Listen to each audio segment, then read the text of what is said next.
Alors, je choisis l'Afrique de l'Ouest avec comme projet, donc je pars librement. Enfin, je ne pars pas toute seule à l'époque, je pars avec mon petit copain, comme on dit. Un sujet, donc départ libre comme ça, l'aventure, besoin d'altérité et tout ça, mais quand même avec un projet qui s'enracinait dans ce que j'avais fait avant.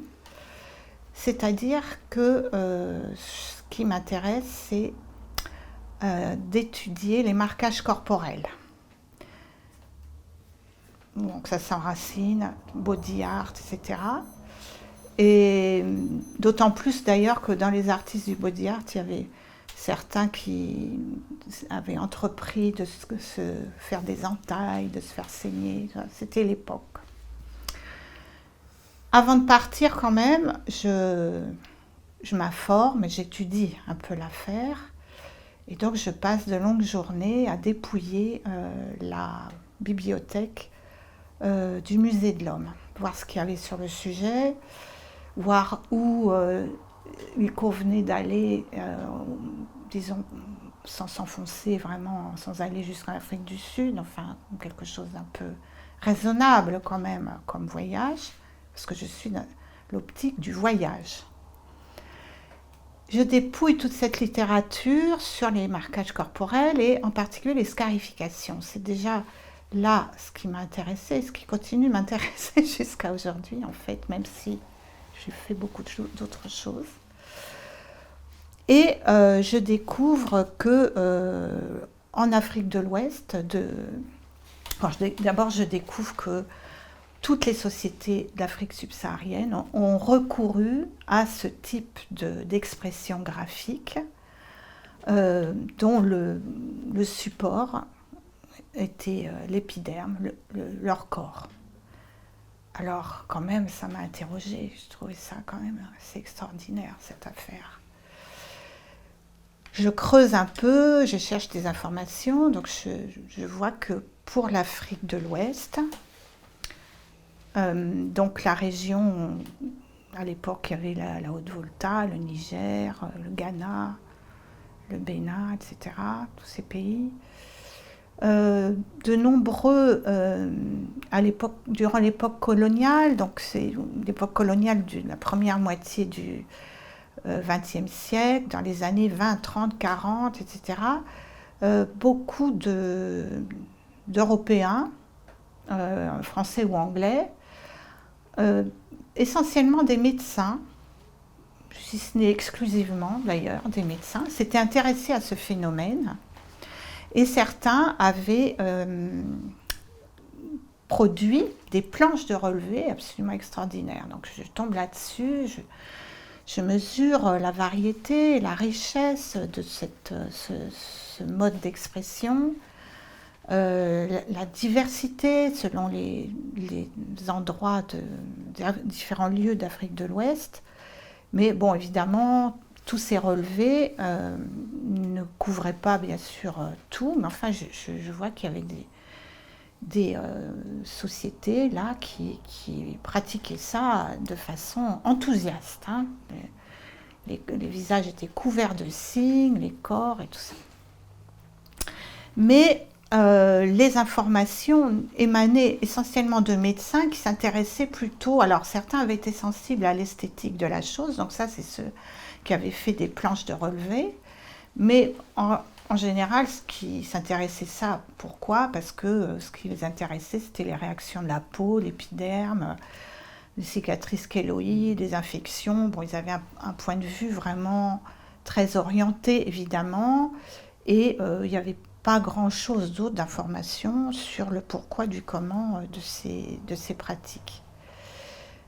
Et en réalité, il y avait très peu de littérature là-dessus, et je dirais que les choses n'ont pas changé.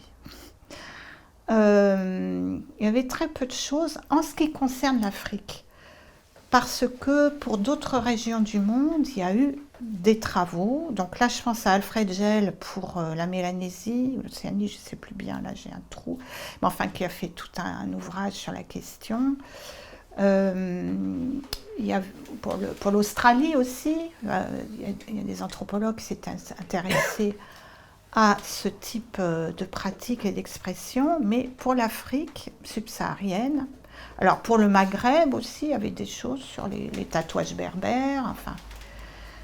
L'Afrique subsaharienne restait vraiment dans une obscurité totale de ce point de vue. Il y a eu quand même aussi un Anglais ou un Américain, James Ferris, qui a fait, je me souviens, un livre que j'avais essayé de comprendre à l'époque, s'appelait Nuba Personal Art, qui était allé chez les Nuba du Soudan, mais qui avait étudié ces motifs un petit peu d'un point de vue anthropologique, s'était un peu intéressé quand même à la sociologie de ces groupes Nuba chez qui il était, mais il avait appliqué une grille d'interprétation qui empruntait beaucoup c'est pas un hasard, je vais revenir là-dessus, aux méthodes, disons, des scientifiques, des sciences du langage, et en particulier des analyses chomskiennes. Donc je ne comprenais pas grand-chose à ce qu'il avait. Et donc c'était une étude malheureusement qui est complètement obsolète aujourd'hui, parce que je vais revenir là-dessus. Voilà, donc je pars avec ce bagage. Et de même, il n'y avait pas grand-chose non plus en ce qui concerne des études qui associaient anthropologie et questionnement de l'image ou de... Donc là, on est fin 70, tournant vraiment... tournant 80, 70, 80. Donc Lévi-Strauss avait produit Sa voix des masques, donc voilà, il y avait quelque chose de ce côté-là, en effet. Il n'y avait pas grand-chose de réflexion qui articulait. Il y avait eu Franz Boas aussi, je vais revenir à Primitive Art, avec beaucoup de choses intéressantes.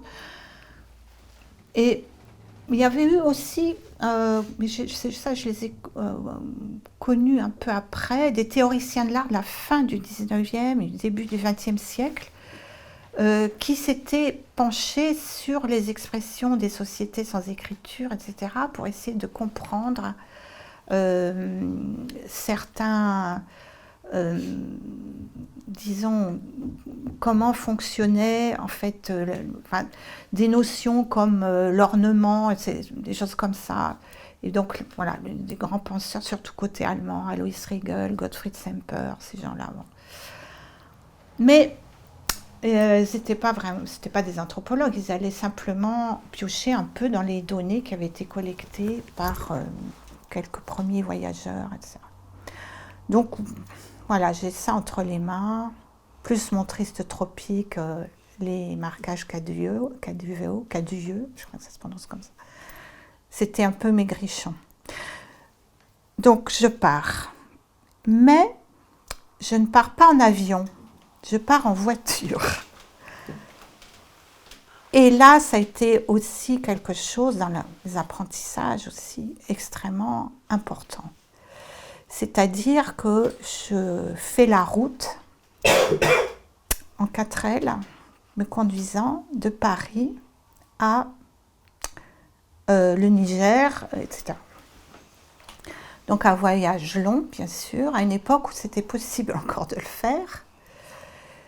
Et là, ça a été extrêmement extraordinaire, je dirais, parce que c'était au rythme d'un voyage en voiture qui n'allait pas très vite, surtout à certains moments dans le Sahara, ça n'allait vraiment pas vite du tout. beaucoup passé de temps à désensabler cette voiture. Et c'est une expérience qui a été assez extraordinaire parce que, en réalité, la route suivie, finalement, empruntée aussi, j'ai compris après, tout ça, beaucoup de choses j'ai compris après, mais la route des anciennes caravanes, surtout à partir du moment où on rentre au Maghreb, sur la côte, et qu'on descend, on descend de plus en plus, on s'enfonce, donc, et on va vers ce qu'on appelait encore l'Afrique noire, le pays des Noirs, Bilal el-Soudan, disait-on en arabe, au Moyen-Âge. Donc c'est un peu René Caillé, sans voyage à Tombouctou, sans toutes les douleurs que ce pauvre Caillé a endurées, bien sûr. Mais il y a quand même quelque chose comme ça. Donc je découvre l'Algérie, et ça a eu un impact aussi pour la suite. Pays absolument d'une beauté époustouflante, enfin, je veux dire, de la côte jusqu'au fond du désert, enfin. Et aussi des gens absolument extraordinaires. Et quand même, moi je me rendais compte de rien d'ailleurs. On était, on est en 1980, en décembre 1980, c'est-à-dire moins de 20 ans après la fin de la guerre et l'indépendance d'Algérie. Je ne connais rien à toutes ces histoires, c'est très vague dans ma tête, c'est pas enseigné à l'école. Et, mais voilà, un accueil absolument extraordinaire des gens, vraiment, vraiment. Mais quand même, je suis sensible à cette Algérie-là, donc là je reviens un petit peu en arrière, c'est que quand j'étais étudiante pendant 2 ans, j'ai fait de l'alphabétisation, donc l'altérité, elle est toujours là, la Creuse, mais pas seulement, auprès d'ouvriers d'origine kabyle qui étaient à Paris, qui vivaient dans des conditions misérables, dans des algécos, et que des hommes, bien sûr.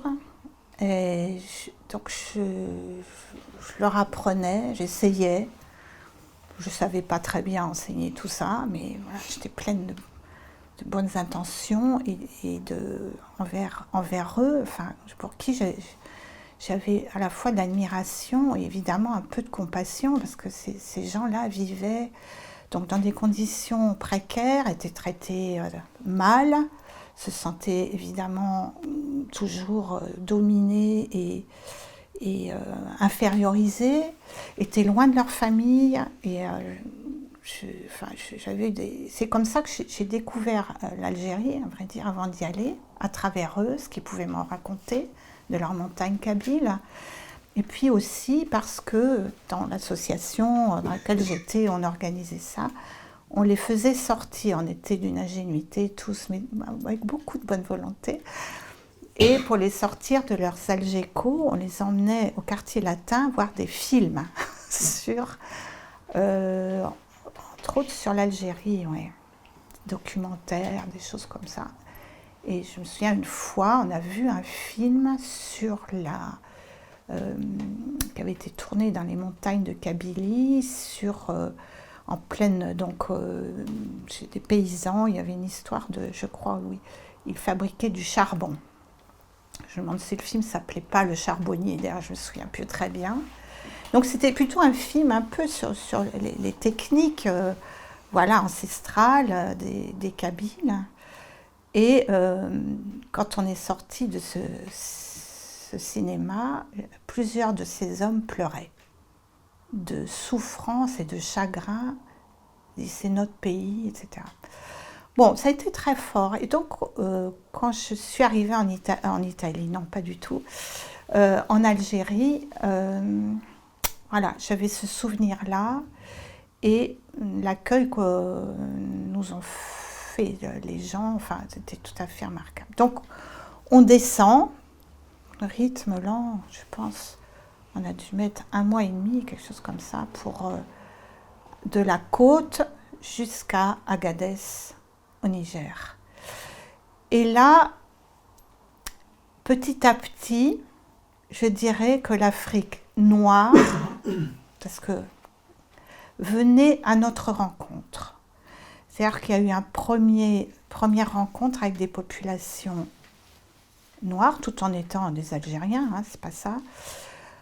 Je me souviens dans la région de la Saoura, qui est une région qui s'appuie sur le Grand Erg occidental, qui est un massif dunaire absolument splendide. Et il y a des oasis entièrement habitées par des populations noires. Alors, là, il y a plusieurs hypothèses. Enfin, moi, là, je ne sais pas du tout trancher. Je n'en sais rien. Je ne connais pas bien l'histoire.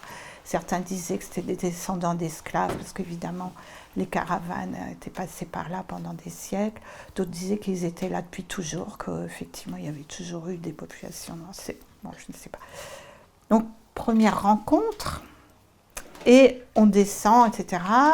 Et ensuite, ça va être une deuxième rencontre avec des Africains noirs. C'est au marché de Tamanrasset, je crois, donc on est au sud de l'Algérie. Et là, ce sont des commerçants Haoussa. Et ça a été un émerveillement.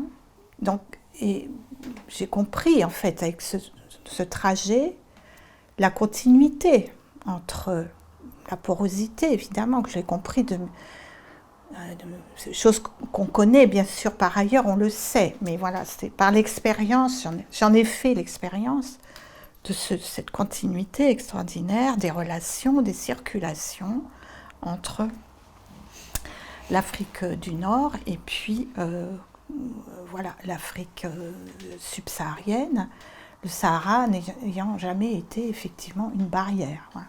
Donc je rencontre ces commerçants à Oussa, des grands gars là, commerçants dans l'âme, très très doués pour ça, et qui sont, disons, enveloppés dans des boubous absolument merveilleux.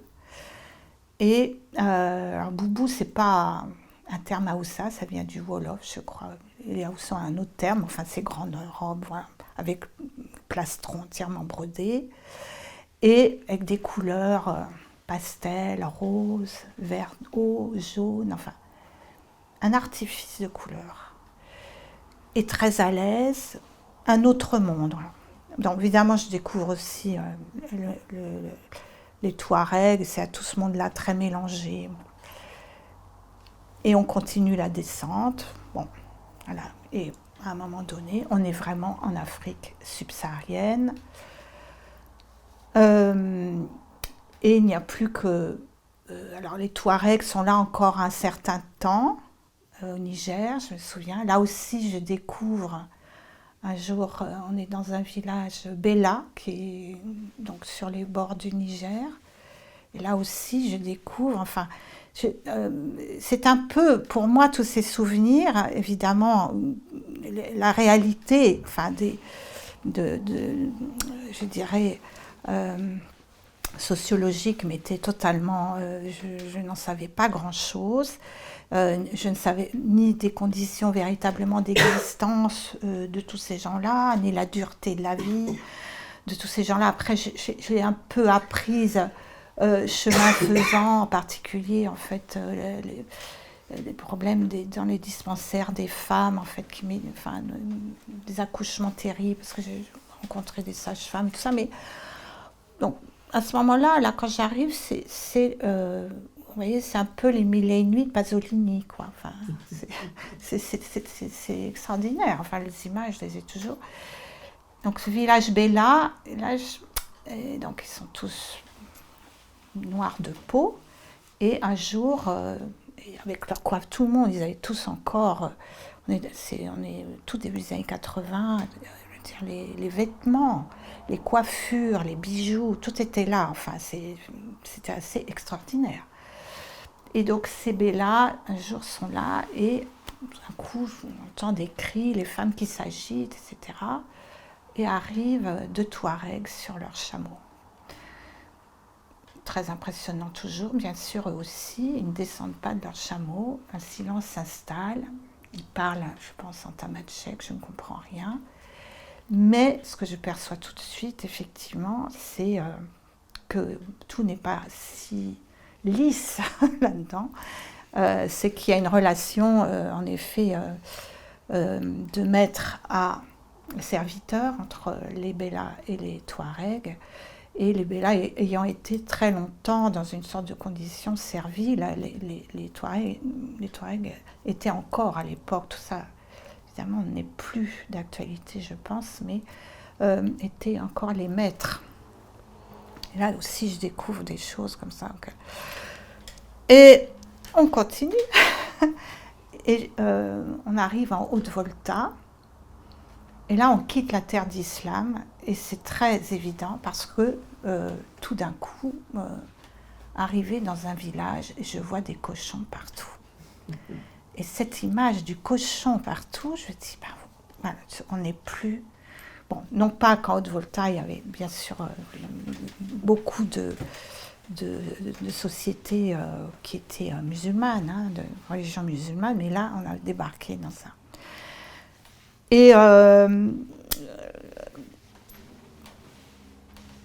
on se fixe, enfin je veux dire, je me fixe voilà, dans un village chez les Bois-Bas, une population enfin, voilà, du monde voltaïque, enfin Haute-Volta de l'époque, et dont il nous avait été dit qu'ils étaient particulièrement marqués voilà, sur le visage, sur le corps, etc. Et c'est ainsi que je découvre ces Bois-Bas. En même temps, tout au long de cette descente, le long des routes du Sahara, etc., cette voilà, plongée petit à petit en Afrique subsaharienne, je n'avais pas cessé de voir des gens qui étaient couverts de signes, des épidermes, les peuls, enfin les Bellas en question. C'était tout le monde arborait, était orné. Mais alors ça c'est voilà, comment dire, les hasards aussi des rencontres, etc. Ce sont les Bois-Bas qui nous avaient été conseillés, quelqu'un qui connaissait quelqu'un, etc., qui pouvait m'aider. Enfin bon. Et c'est chez eux que j'ai commencé à faire mes enquêtes. Et ces enquêtes, voilà, c'était tout mon terrain en Afrique s'est déroulé chez eux.